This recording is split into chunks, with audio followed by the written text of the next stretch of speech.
Kumusta mga kaibigan? Isang kwentong muli ang aking ibabahagi sa inyo na tiyak nakapupulutan nyo ng aral. Pero kung bago ka pa lang sa aking channel, ay pakilike po ng ating video. Pakiclick ng subscribe button, gayon din ang bell icon para lagi po kayong updated sa mga parating pa na upload. Abala ako sa paglilinis, sa pag-aayos ng aking mga halaman nang mamataan ko sa labas ng aming bakuran ang isang tao. Nagmamadali akong lumapit sa kinaroroonan niya. "Anong kailangan mo, senyorita?" Agad kong tanong kay Senyorita Ruby na palakad-lakad na animoy balisa sa tapat ng aming gate na gawa sa kawayan. "Ate Clara, gusto lang kitang makausap." Sagot niya na may halong pagsusumamo sa tinig, maging sa kanyang mga mata. Wala naman akong nakikita na dapat pa naming pag-usapan pa, dahil kung naging mabuti man siya kay Rafi dati, ay hindi pa rin maikakaila na pinaratangan niya rin akong pera lamang ang habol sa kanyang pamilya. Ngunit atas ng kagandahang asal ay binuksan ko ang gate na kawayan at inanyayahan siyang pumasok sa loob ng aming munting bakuran. "Maupo ka, senyorita." Pag-aya ko sa kanya nang makarating kami sa teresa ng aking bahay kubo. Naupo naman siya at palingalinga sa kabuuan ng paligid na tila may hinahanap. "Gusto mo ba na maiinom? Kape at tubig lang ang may aalok ko dahil wala naman kaming fresh juice dito o kaya naman fresh milk," sabi ko sa mahinahong tinig. Umiling siya at pilit na ngumiti. Bumuntong hininga muna ako at naupo na rin sa mahabang upuang kawayan kung saan dito siya nakaupo at handa na akong makinig sa anumang kanyang sasabihin. "Dito pala kayo naninirahan ng mga pamangkin ko," panimula niyang sabi habang pinagmamasdan ang payak naming bahay ng mga anak ko. Tumango lamang ako bilang sagot. "Ate, gusto kong humingi ng sorry." Baling niya sa akin at kitang-kita ko ang pagbukal ng luha sa kanyang mga mata. Medyo nabigla ako. "Ate ang tawag niya sa akin?" Simula na magkita kami sa Hacienda Esmeralda ay Ate Clara na ang tinatawag niya sa akin. Gayong sa pagkakaalam ko ay mas matanda siya sa akin ng 2 taon. "Ate Clara, sorry dahil nadamay ang mga pamangkin ko. Sorry sa mga panahon dapat tinulungan ka namin. Sorry sa lahat. Sorry talaga, Ate Clara." Madamdamin niyang litanya. Ramdam ko ang senseridad sa kanyang basag na tinig dahil sa pagluha habang humihingi ng tawad. "Gusto kong bumawi, Ate Clara. Gusto naming bumawi, lalong-lalo na ni Kuya. Gusto niyang bumawi sa iyo at sa mga anak ninyo." Saad niya na ginagapa ang aking mga palad. Umiling ako. "Senyorita, kung ano man ang nakaraan sa pagitan natin at sa amin ni Senyorito Rafael, ay gusto ko na lamang iwan sa nakaraan. Walang alam ang mga anak ko sa kung sino ang kanilang ama o anuman ang kinalaman kay Senyorito Rafael," sabi ko sa kanya. Nagtatanong ang mga mata ni Senyorito Ruby sa narinig sa akin. "Pero, Ate Clara, gusto naming makilala sina Rafi at Alex." Pagsusumamo niya. "Senyorita, huwag niyo na kaming guluhin pa ng mga anak ko. Masaya na kami kung anong meron kaming 3. Ayoko nang malito o magtanong pa mga anak ko tungkol sa mga bagay na mahirap ipaliwanag, lalo at bata pa lamang sila. Kaya hayaan niyo na lamang kami." Pakiusap ko kay Senyorita Ruby. "Pero Ate Clara, minsan na akong nasaktan ng emosyonal at pisikal, kaya ayoko maranasan iyon ng mga anak ko. Ayoko na magkaroon ng anumang ugnayan sa pamilya ninyo." Pahayag ko kay Senyorita. "Ate Clara, paano naman ang mga bata? Mas giginawa ang buhay nila kapag nasa mansyon sila." Patuloy na giit ni Senyorita Ruby. "Ginhawa? Nabuhay ko ang mga anak ko sa paraang alam ko. Oo, salat kami sa yaman. Payak at napakasimple ng buhay namin. Hindi gaya ninyo na marangya. Pero ayos naman kami, hindi ba? 3 beses sa isang araw ang pagkain namin." Hindi na kumibo si Senyorita Ruby. Marahil ay tinitimbang ang mga sinasabi ko.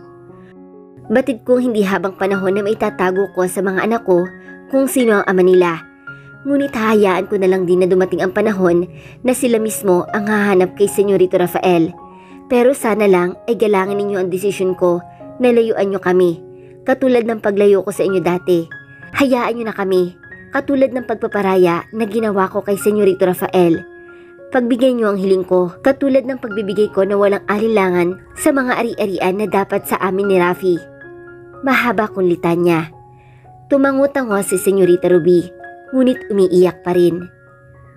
Alam mo, Ate Clara, sising-sisi ako sa nagawa ko.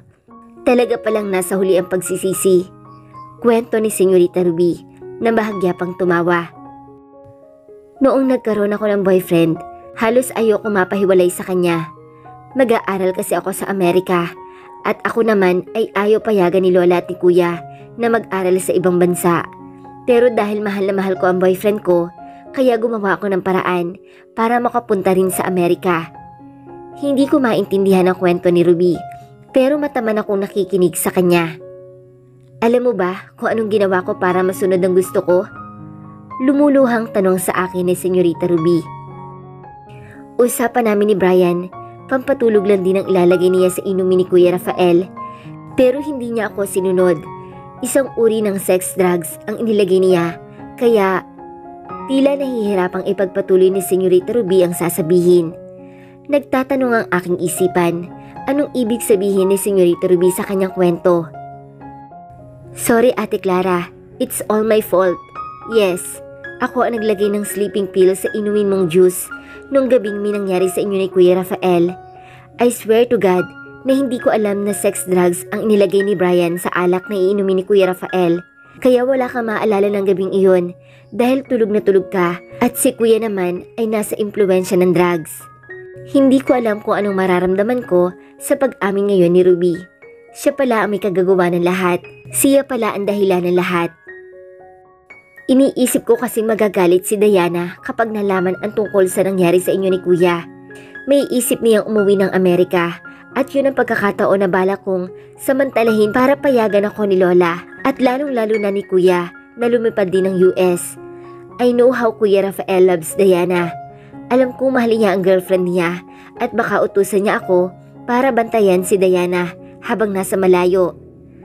Patuloy lang ako sa pakikinig sa mga pahayag ni Senyorita Ruby.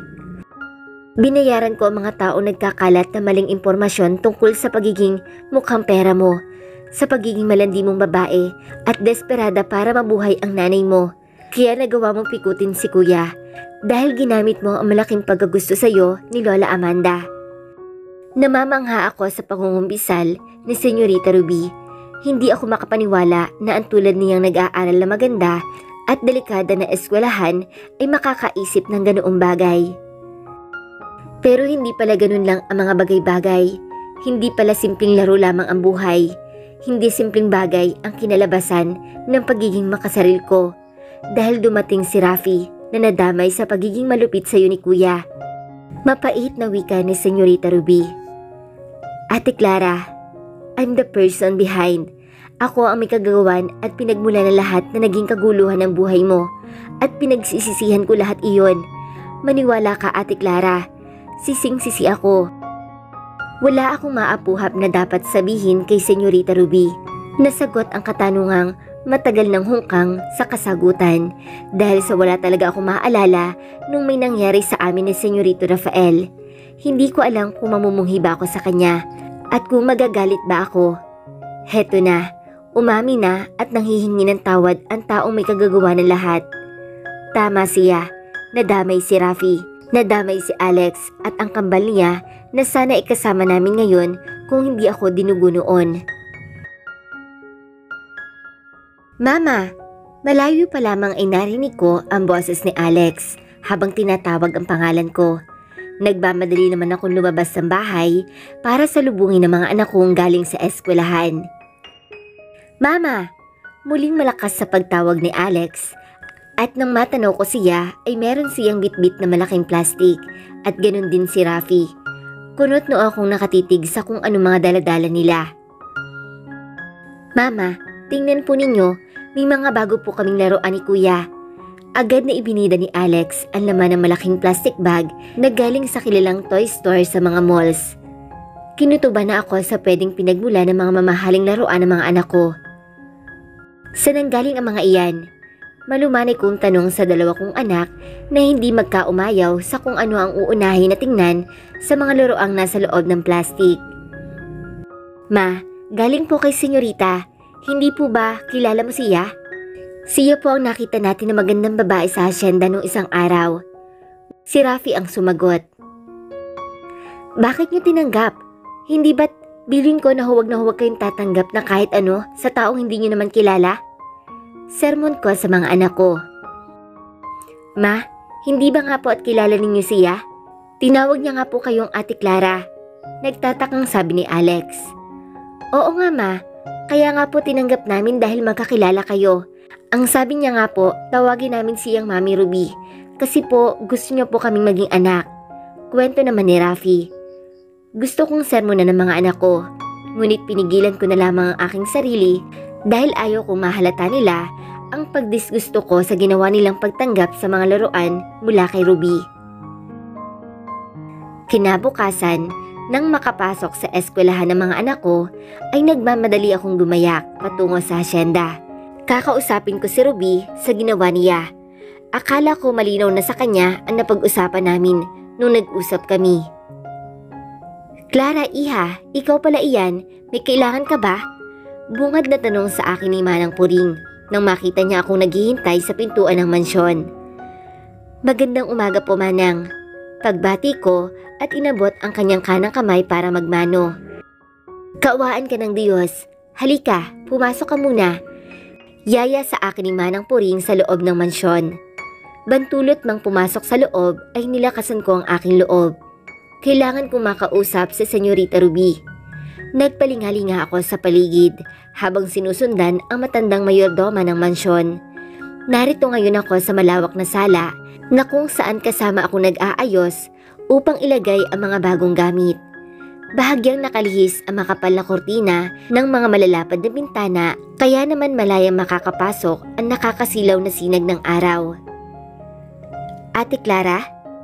Umakyat ang paningin ko sa ikalawang palapag ng mansyon at naroon ang tumawag sa akin.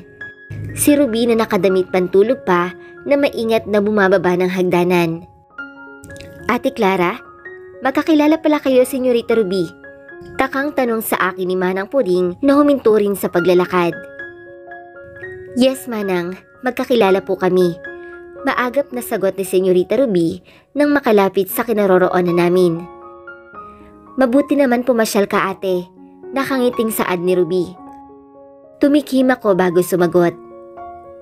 Gusto sana kitang makausap. Sagot ko sa mahinahong tinig.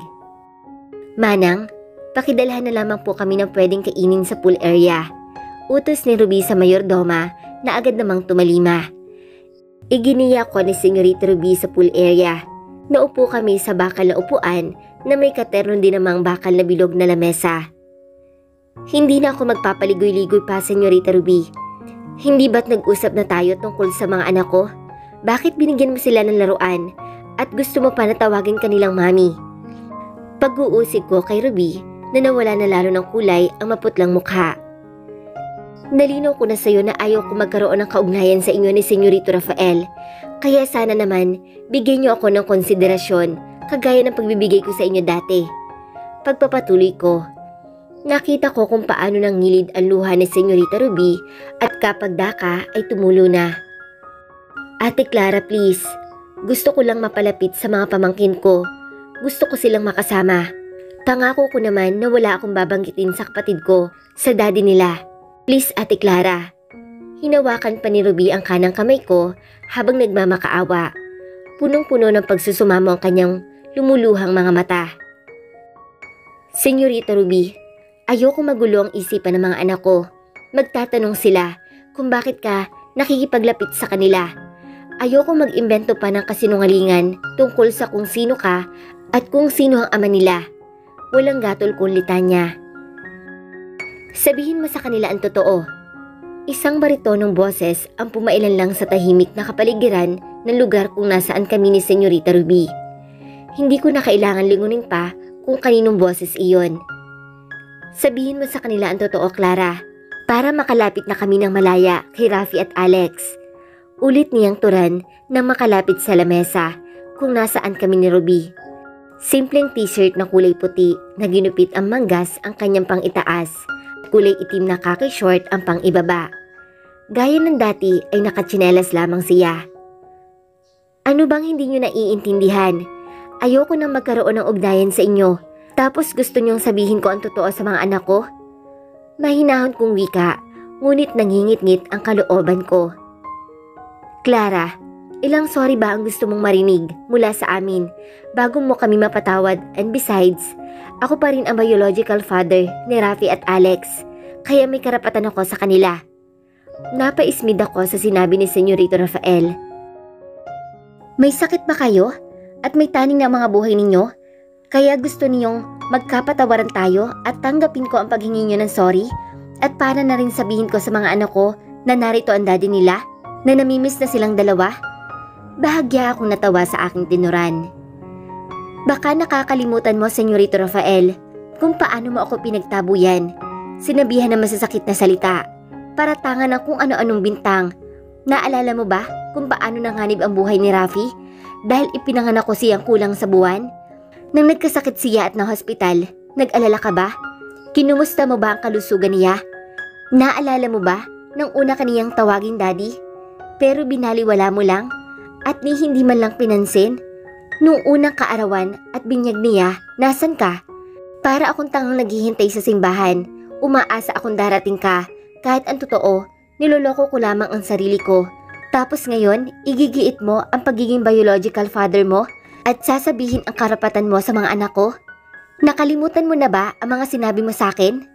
Nilino mo sa akin dati na basura lamang ang tingin mo sa amin ng mga anak ko. Kaya ano pa ba ang pinaglalaban ninyo? Sumbat ko at hindi ko mapigilan ang paghulas ng kinikimkim kong galit sa loob ng ilang taon. Batid kong tumaas ang tinig ko at nanlilisik na ang mga mata ko, dala ng masidhing emosyon. Mataman lamang akong pinakikinggan ng magkapatid. Patuloy lamang sa pag-iyak si Senyorita Ruby. Gayong nakatitig lamang sa akin si Senyorito Rafael na waring na umid ang dila. Umalis ako ng kusa sa buhay mo, Senyorito Rafael. Pinirmahan ko ang annulment papers para mapawalang bisa ang kasal natin. Binigay ko ng walang pag-aalinlangan ang kayamanan na dapat sa amin ni Rafi para matapos ang usapan tungkol sa mga bagay na laban sa pagkatao ko. Kaya ano to? Bakit gusto niyong guluhin ang tahimik naming buhay ng mga anak ko? Patuloy ako sa panunumbat sa magkapatid, lalong-lalo na kay Senyorito Rafael. Clara, kaya nga gusto kong bumawi, lalong-lalo na sa mga anak ko. Gusto kong bawiin lahat ng nawalang panahon na hindi ko sila nakasama. Gusto kong ibigay sa kanila ang mga bagay na dapat ay binigay ko sa kanila. Kaya nakikiusap ako sa iyo, Clara. Payagan mo akong makalapit at makasama sila. Ano man ang nagawa ko sa nakaraan ay labis ko ng pinagsisisihan. Kung kaya ko lang ibalik ay gagawin ko. Madamdaming pahayag ni Senyorito Rafael. Totoo kaya ang kanyang mga sinabi? Nagsisisi na siya.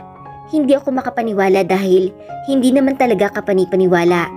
Si Senyorito Rafael nagmamakaawa na patawarin ko. Ganun lang yon? Matapos mo kaming baliwalain, pabayaan at hinayaang mabuhay ng ilang taon na wala ka sa buhay ng mga anak ko? Sasabihin mo ngayon na gusto mong bumawi? Hindi ba't napakakapal naman ang pagbumukha mo para sabihin sa akin ang mga bagay na yan? Patuloy lamang ako sa panunumbat. Ano ba ang gusto mong gawin ko para mapatawad mo ako at tanggapin sa buhay ng mga anak ko? Gusto mo ba na lumuhod ako ngayon sa harapan mo? Seryoso niyang tanong. Umiling ako. Wala kang dapat gawin, Senyorito. Dahil kahit anong gawin mo, hindi mo na mababago ang katotohanan na isa kang walang pusong asawa at ama ng mga anak ko. Kaya tigilan ninyo ang mga anak ko. Layuan niyo sila. Hayaan niyo kaming mabuhay na kami lang. Lumapit sa akin si Senyorita Ruby. Ate Clara, please. Ako na ang nagmamakaawa sa iyo. Please, Ate Clara. Ako ang may kasalanan ng lahat. Kaya sa akin ka na lang magalit. Nagmamakaawa ako sa iyo, ate. Pakiusap niya sa akin at wala sa hinagap ko na kaya niyang lumuhod sa harapan ko upang magmakaawa na sa kanya na lang ako magalit. Senyorita Ruby, Hindi mo kailangan gawin to. Tumayo ka at huwag mo akong konsensyahin. Saad ko habang nakayuko sa nakaluhod sa aking harapan. Ngunit ipinilig lang ni Ruby ang kanyang ulo at nanatiling nakaluhod upang patawarin ko. Nagbuntong hininga ako at mariing ipinikit ang mga mata. Sa loob ng 8 taon, ako lang ang mag-isang nagtaguyod sa mga anak ko. Kapag nagkakasakit silang dalawa, hindi ko alam kung sino ang uunahin kong asikasuhin. Kapag kailangan nila ng ganito o ganyan sa eskwelahan, naghahanap ako agad ng trabaho para magkapera at mabili ko agad ang kailangan nila. Ayoko kasing maisip nilang nakakaawa sila. Kaya agad akong gumagawa ng paraan para mabuhay ko sila ng maayos. Nakayanan ko ang pagsubok na kami lamang 3. Kaya sabihin niyo sa akin ngayon, madamot ba ako kung ayokong makilala kayo ng mga anak ko? Masama na ba ang ipagkait ang mga anak ko sa taong hindi nagpakita ng kahit anumang pagmamalasakit sa amin ni Rafi? Mahaba kong litanya. Patuloy lang sa pag-iyak si Ruby, samantalang si Senyorito Rafael ay nanatiling nakatitig sa akin. Gusto kong maawa sa kanila, ngunit paano kung saktan nila ang mga anak ko? Alam kong kaya ninyong ibigay ang lahat ng pangangailangan ng mga anak ko, pero bilang ina nila, gusto ko lang ng tahimik ang buhay kasama ng mga anak ko. Pakiusap na huwag kayo lumapit pa sa amin. Matapos kong sabihin ng aking mga kataga ay tumalikod na ako para umalis. Ngunit laking gulat ko nang makita ko si Rafi at Alex na magkasama pang nakatayo sa di kalayuan. Rafi, Alex, taranta kong pagtawag sa kanilang pangalan, ngunit lampasan lamang nila akong tiningnan. Wala po kaming pasok sa eskwelahan dahil po kinansela lahat ng klase. May parating daw pong bagyo sa lugar natin at kailangan na pong maghanda ang lahat ng mga tatamaan lugar. Kanina po sa pag-uwi namin ni Alex, nakita ko po kayong sumakay ng tricycle, kaya sinundan po namin kung saan po kayo pupunta. Pinapasok po kami ni Manang Puring kasi raw po narito po kayo sa loob. Wika ni Rafi na panakanakang nakatingin sa 2 taong nasa likod ko. Muli siyang tumingin sa akin na tila nagtatanong ang mga mata. Totoo po ba, Ma? Si Senyorito Rafael po ba ang daddy namin ni Alex? Nahina niyang tanong at tila nahihiya pa sa kanyang sinabi.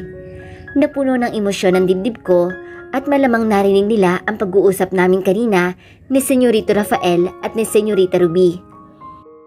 Totoo po ba, Ma? Siya po ang daddy namin ni Kuya?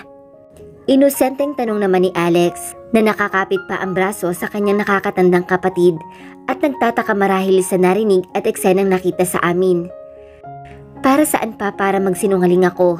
Para saan pa kung itatanggi ko ang katotohanang nalaman nila nang hindi sinasadya? Kinagat ko ang pang-ibabang labi ko para pigilan ang nagbabadyang luha sa aking mga mata at labag man sa kalooban ko na umamin ay marahan na akong tumango-tango bilang pagsagot sa tanong ng mga anak ko. Rafi, Alex, ako ang daddy ninyo. Saad ni Senyorito Rafael na niyakap pa na mahigpit si Rafi at Alex. Lumapit din na umiiyak si Ruby at yumakap din sa aking 2 anak. Para namang may humaplos sa puso ko sa eksenang nakikita ko. Para bang nanonood ako ng isang eksena ng teleserye sa telebisyon. Ngunit bumada ang kalituhan sa utak ko kasama ng pag-aalilangan sa puso ko. Paano na ang sitwasyong ngayong alam na ng mga anak ko kung sino ang kanilang ama? Ayoko mang magulo ang isip ng mga anak ko, ngunit ano pa nga ba ang magagawa ko kung ang kapalaran nilang malaman ngayon ang totoo? Isa lang ang dalangin ko, ang maging masaya mga anak ko at sana nga lang ay huwag silang saktan ng kanilang ama dahil hindi ko alam kung ano ang magagawa ko kapag nasaktan ang kahit na sino sa 2 kong anak.